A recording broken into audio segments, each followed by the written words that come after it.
Okay, so here I'll show you how to run a Gait study.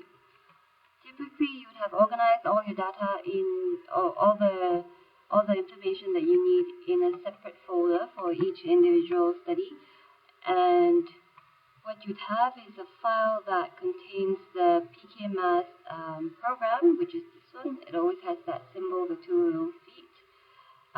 So go ahead and open it up. To open this file, you have to double click in this user ID section here, and it will autofill with the password. Hit OK, and then click New Test.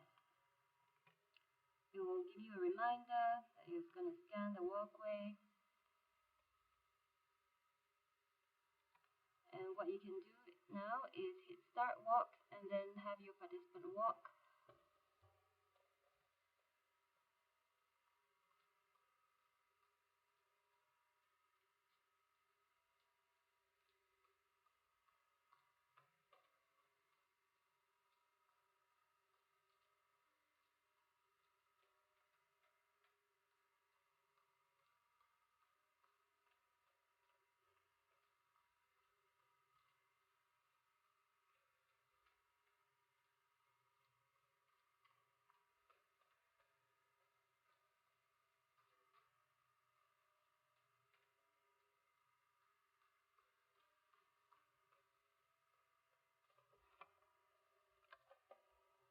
When the participant has made 8 walks, you click End Walk.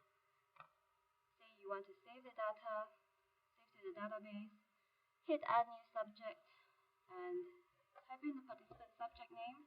Well, not the name, but the subject ID. Here I'm just going to put dummy run, so we know that this is just for demo purposes. We also want to list the researcher so that we know who ran the session. Easiest to put in your initials and hit save. Okay. Now in the memo section, we want you to list the trial categorization. So for this one, we're trying to get the participant's individual preferred walking cadence. So by convention, we put press 1 because we typically have 2 runs, one at the beginning of the session and one at the end of the session. And depending on your experimental manipulation and how much time you have, you might also put one to get one in the middle of the session, so we know how quickly they are walking without any stimuli. So you hit save, and what you have to do next is to process the walk so you can get that participant's individual preferred cadence. So you hit close, and then after that you hit select test, hit open, and process that walk. So to process the walk, you click to the very first step, so it automatically shows you the very first step, and then I tend to use the button fast forward. If you're a bit slower, you can hit play instead, but fast forward is typically good enough. Notice there I just click the button again so that it will stop fast forwarding, so it just turns that off once you hit it the second time around. What you need to do next is clear the screen so that you can see the subsequent steps in this direction without being interfered by having to watch the other steps, go one on top of the other like this. This is confusing, so we don't want that. We need to clear the screen, so that's clear screen. Set base time to current time, that's just, clear screen. And I do that a few times. Now here is where you need to intervene and tell the program that this is incorrect. So here is just 2 little green dots that are not actually any footsteps, so we're just going to call that other. And now it still thinks that this left footstep is really huge. It's not correct, so we're just going to do that again, and just to make sure that all the values are correct.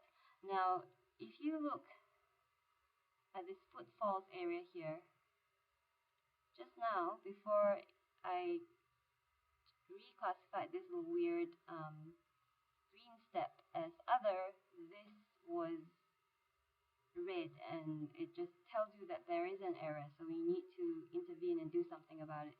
So now after you've done that, hit other, it's cleared.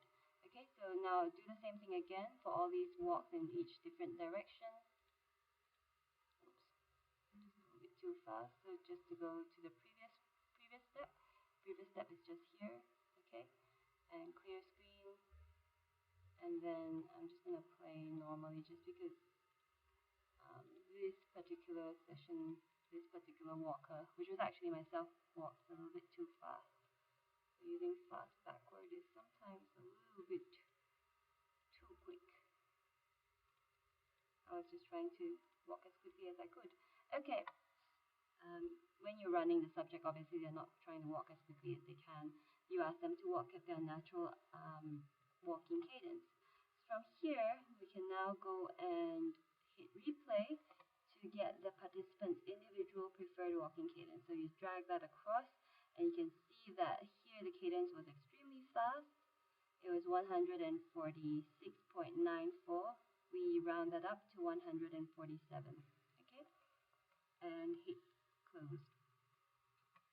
Now that's done, what you have to do is to get the participant to rate the stimuli, and that is here within the same folder, ratings enjoyment 2014.exe. Double click on that, and it will ask you to select the songs that are to be played. So now you go ahead and select the songs that are at that participant's walking cadence.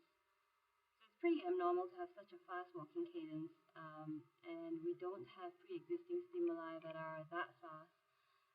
So for the purposes of this demonstration, I will use this stimuli list, the 120 list.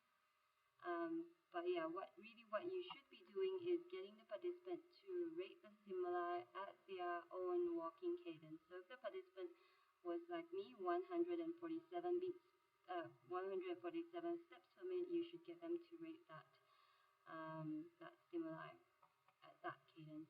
So these folders all contain stimuli at these cadences. You get them to rate it. So you select the songs to be played. So select all the songs, and then select the folder where you'll save the data. So now you should go ahead and create a new little folder for that participant. So we'll call this participant dummy run. And once you've done that, navigate into it and then select folder. Okay. And we'll call this participant dummy run again. Hit this button to start, and you should actually explain the rating task before you hit the button to start. So you should explain, what these different scales mean. And the participant sequence of doing this is basically click, click, click, click, click, click, and then click this to stop the song and this to finalize the answer. So you tell them that they have to answer, and then they have to stop the song, and then they have to finalize the answers. Okay? So now that I've explained that to our participant, I will start this run.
So once the participant has done that, you can go ahead and double-click the file that was created. You do that quickly by going here